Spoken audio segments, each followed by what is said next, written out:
پہلے تو یہ بتائیے گا کہ علامہ اقبال حکیم الامت ان کی ذاتی زندگی کے حوالے سے، کیونکہ بہت سے لوگ ایسا بھی ہے مجھ جیسے کم علم نہیں بھی جانتے، تو ان کو بھی تھوڑا سا اس حوالے سے روشناس ہونے کا موقع مل جائے. اور دوسرا یہ کہ حضرت علامہ اقبال ان کو نہ صرف پاکستان میں تسلیم کیا گیا بلکہ پوری دنیا میں ان کے جو پیروکار ہیں وہ موجود ہیں، ان کی شاعری کو، ان کے الفاظ کو جو بیش قیمتی سمجھتے ہیں وہ موجود ہیں.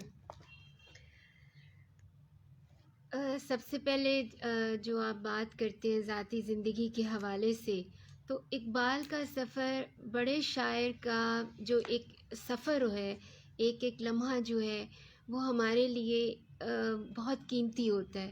جی اس میں بہت رد و بدل ہو رہا ہوتا ہے، بہت تیزی سے ہوتا ہے. جی اقبال کی زندگی ہر لمحہ بدلتی ہی گئی.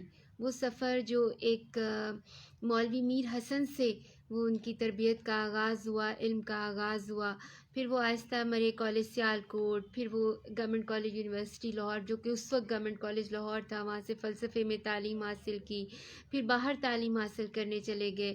انہوں نے سب سے پہلی کتاب لکھی علم الاقتصاد لکھی. جی اب ایسا ہے کہ ہر لمحہ جو ہے، جب یہاں اقبال تھے تو ان کی شاعری کا انداز اور تھا، پھر وہ باہر چلے گئے، جب باہر سے آئے تو وہ شاعری کا انداز جو ہے وہ بالکل بدل گیا. اب آپ ایسا ہے کہ اقبال کو ہم اس لیے بھی بڑا شاعر کہتے ہیں کیونکہ بڑا شاعر آفاقی شاعر ہوتا ہے. جی بڑا شاعر ہر دور کا شاعر ہوتا ہے. علامہ اقبال شاعر رفتہ بھی ہیں جو ہمیں ہماری عظمت رفتہ کا احساس دلاتے ہیں، ہمیں اپنے عظیم ماضی کی ایک یاد دلاتے ہیں. علامہ اقبال شاعر امروز بھی ہیں. امروز وہ ایسے ہیں کیونکہ انہوں نے آج کے زمانے میں جن مسائل کا ہمیں سامنا ہے، امت مسلمہ کو سامنا ہے، وہ تمام مسائل سے ہمیں روشناس کروایا. اقبال شاعر فردہ بھی ہیں جو آنے والے دور کے شاعر ہیں. اور بڑا شاعر امید کا شاعر ہے، مثبت قدروں کا شاعر ہے، وہ امین ہے، وہ تمام قدروں کا امین ہے، اس لیے وہ تینوں زمانوں کا احاطہ کرتا ہے. اور اقبال ان تینوں زمانوں کا احاطہ کرتے ہیں. اقبال کو کہا جاتا ہے قرآن کا شاعر ہے، یا یہ بھی کہہ سکتے ہیں کہ وہ شاعر قرآن ہے. ٹھیک ہے. اور اس کے علاوہ اقبال ایک خاص خطے کا شاعر ہے، ہمارے ہندوستان کا شاعر ہے، لیکن اس کے باوجود اپنی فکری دائرے سے پوری کائنات کو اپنے اندر سمو لیتے ہیں. اور اس کی بنیادی وجہ یہ ہے کہ اقبال نے اپنی تمام شاعری کا جو بنیادی ان کی فکر کا دائرہ ہے وہ قرآن اور حدیث کے ارد گرد گھومتا ہے. واہ کیا بات ہے. ڈاکٹر صاحب یہ بتائیے گا کہ میرے ذہن میں سوال آ رہا ہے، وہ کون سی ایسی چیز ہے کہ جو دوسرے شعراء میں، دوسرے لکھنے والوں میں سے علامہ اقبال کو ممتاز بناتی ہے؟ دیکھیں فکر ہے، جیسے میں نے آپ کو بتایا نا کہ وہ اپنی شاعری میں پوری فکر کو سمو لیتے ہیں. جیسے آپ دیکھیں محمد علی صاحب کہ جیسے ایک جو اقبال نے باتیں کہی وہ اگر کوئی وائس کہتا تو شاید وہ ہمارے دل پہ اس طرح سے اثر نہ کرتی، لیکن کیونکہ وہ باتیں اقبال نے اس طرح سے کہی ہیں کہ وہ آپ کے سینوں میں جذب ہو گئی ہیں. لیکن اب جیسے یوتھ ہے، انہوں نے نوجوانوں کے حوالے سے بہت کچھ لکھا. ان کی آپ دیکھیں بہت سی قوموں میں سلیم الرائے لوگ پیدا ہوتے ہیں جو قوموں کے مسائل کو حل کرتے ہیں. اقبال نے ہماری نوجوان کے مسئلوں کو ایک مفکر سے زیادہ ایک تیماردار کی صورت میں دیکھا. آپ دیکھیں رومی کا ایک شعر ہے جس کا بہت زیادہ وہ اعادہ کرتے ہیں اپنی شاعری میں. فارسی کا شعر ہے، دستے ہر نااہل بھی مورت کند، دستے ہر نہل بھی معورت کند، سوئے مادر آ کے تیمارت کند. مطلب اس کا مطلب یہ ہے، مفہوم میں بتا رہی ہوں کہ ہر نالائق طبیب جو ہے وہ تیری بیماری کو بڑھاتا چلا جاتا ہے. ٹھیک ہے، تو اپنی ماں کی گود میں آ جو تیری نفس پر ہاتھ رکھ کر تیری جڑ تک پہنچ جائے گی. اب اتنی بڑی یہ بنیادی فکر کی بات ہے، کہ اب دیکھیں اگر ان کا فلسفہ خودی ہے تو وہ انہوں نے سب سے پہلے ابن مسقویہ نے اس فلسفے کو بیان کیا تھا، اور اقبال اس کو کس طرح سے بیان کرتے ہیں کہ نوجوانوں کے دل میں اترتا ہے، ٹھیک ہے۔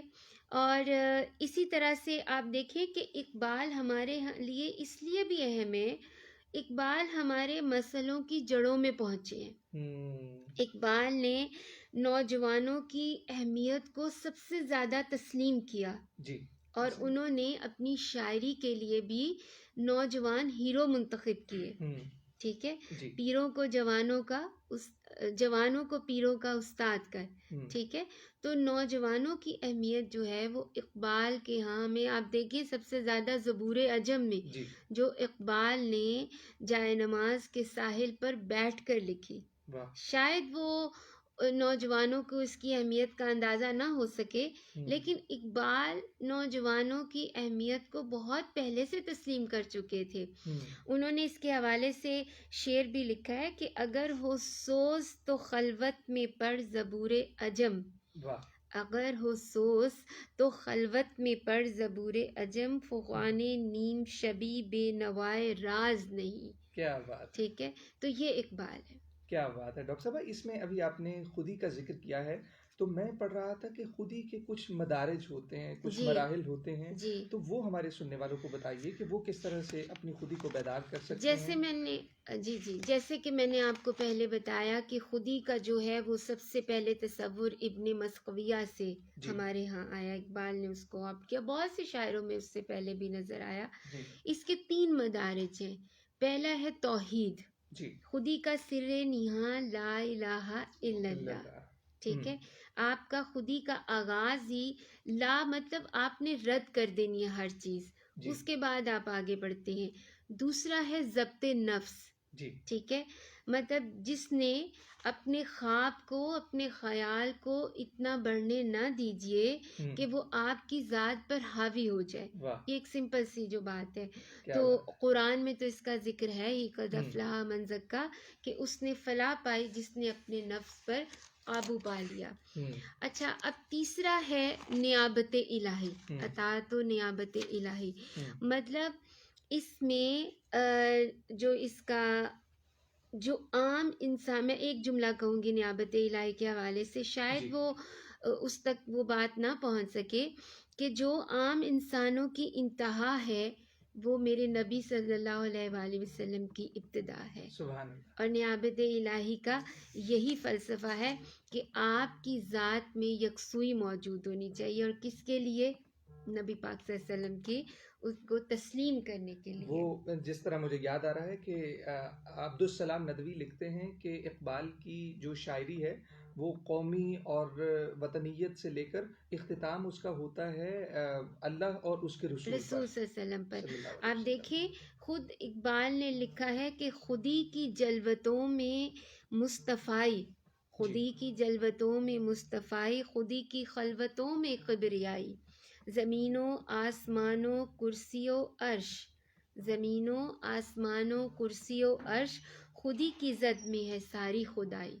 تو خودی کا یہ ایک انہوں نے، اور یہ پیام دے گئی مجھے باد صبح گاہی، یہ پیام دے گئی مجھے باد صبح گاہی، کہ خودی کے عارفوں کا ہے مقام پادشاہی۔ کیا بات ہے، کیا بات ہے ڈاکٹر صاحبہ، بہت ہی خوبصورت گفتگو ہماری ہو رہی ہے، تو میں چاہتا ہوں اس گفتگو کے لطف کو برقرار رکھا جائے، اور ابھی سننے والوں کو ایک بہت ہی خوبصورت گیت سنوائے جا رہے ہیں۔ عاطف اسلم کی بہت ہی خوبصورت آواز ہے، آپ تمام خوبصورت سماعتوں کی نظر۔